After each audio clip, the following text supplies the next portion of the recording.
Nous avons donc vu les effets spatiaux, réverbération et delay, qui sont des effets qui jouent sur la dimension temporelle.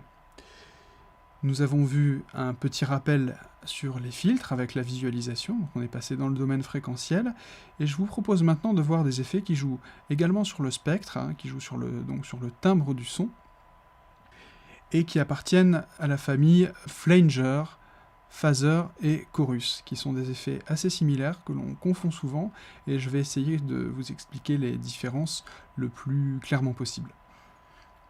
Donc, je vais charger un son continu, ce sera plus facile pour entendre l'effet. Je prends notre synthé lead, que je vais pour le coup réaccorder, sinon ça va parasiter la perception des effets.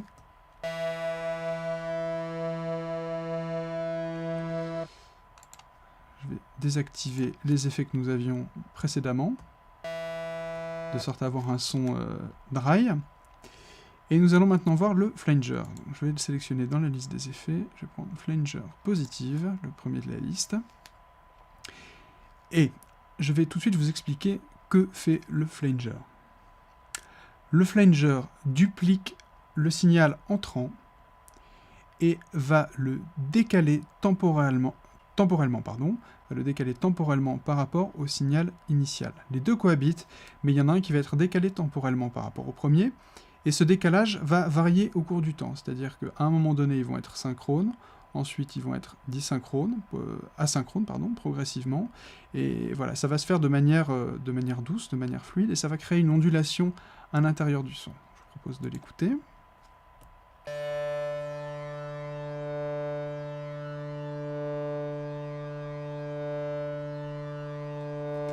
Je peux faire varier la vitesse de ce décalage temporel entre le son original et le son dupliqué. De plus en plus vite, donc.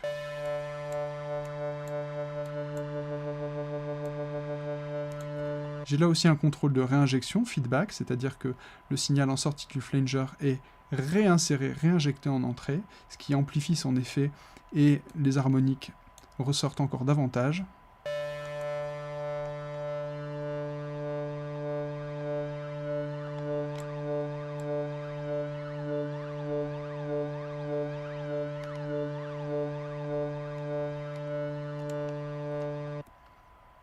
Et j'ai ensuite le paramètre depth, donc profondeur d'effet.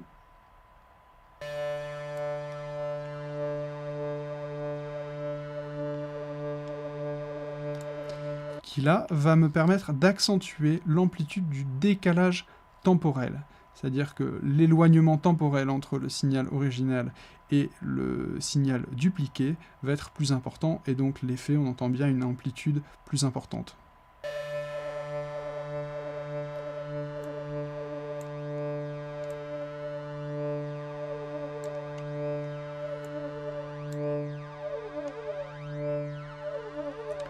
Donc voilà, je vous invite à expérimenter le flanger.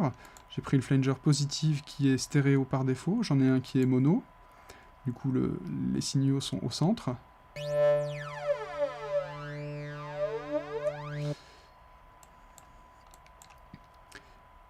vais vous faire écouter le flanger négatif. Le signal dupliqué, au lieu d'aller vers l'avant, va vers l'arrière.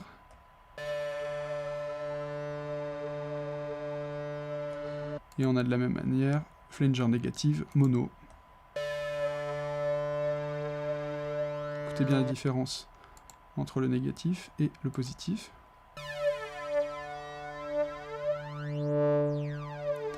Voilà pour le flanger, donc je rappelle, duplication de signal et décalage temporel cyclique du signal, et donc voilà, qui bouge au fur et à mesure du temps, qui se rapproche et qui s'éloigne du signal original. Je vais maintenant passer au chorus. Alors le chorus est très proche du flanger. Je dirais que la principale différence, c'est que le signal dupliqué non seulement varie, est éloigné, disons, temporellement, comme le flanger, mais en plus, il y a une variation de la hauteur légère, et qui permet donc de recréer cet effet de chœur dont je vous ai parlé tout à l'heure.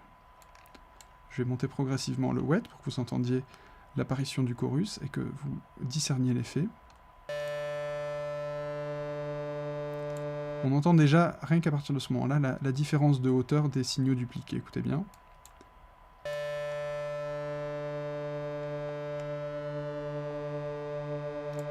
Si je veux que la différence de hauteur soit encore plus prononcée, je vais utiliser le paramètre depth, profondeur.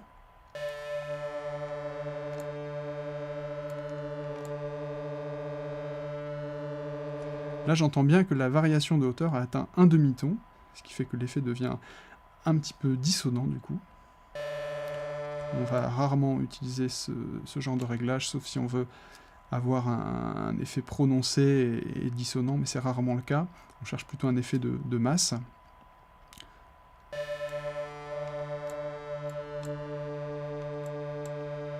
Je peux régler la vitesse également de décalage.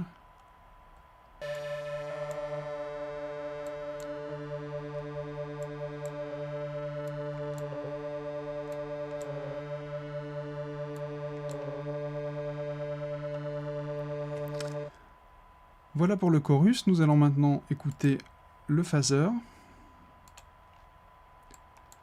Alors, comment fonctionne le phaser? Alors, c'est un petit peu fin par rapport au flanger, hein. C'est une sorte de flanger, mais qui va travailler sur un décalage qui est de l'ordre de la phase, c'est-à-dire sur finalement des valeurs très très courtes de décalage temporel par rapport au flanger, puisque là, on va pas dépasser de toute façon une période. Écoutons l'effet.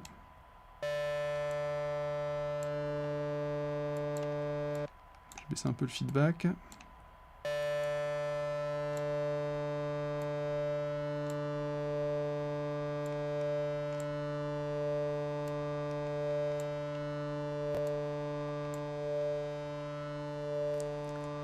Vous noterez que l'effet est extrêmement proche de ce qu'on faisait quand on désaccordait les oscillateurs.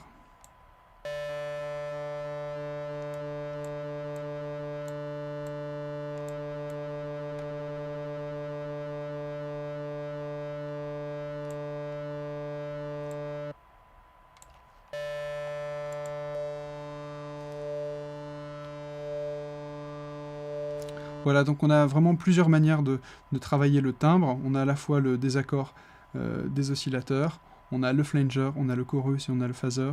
Donc, suivant l'effet que vous recherchez, vous serez amené à choisir l'une des 4 possibilités.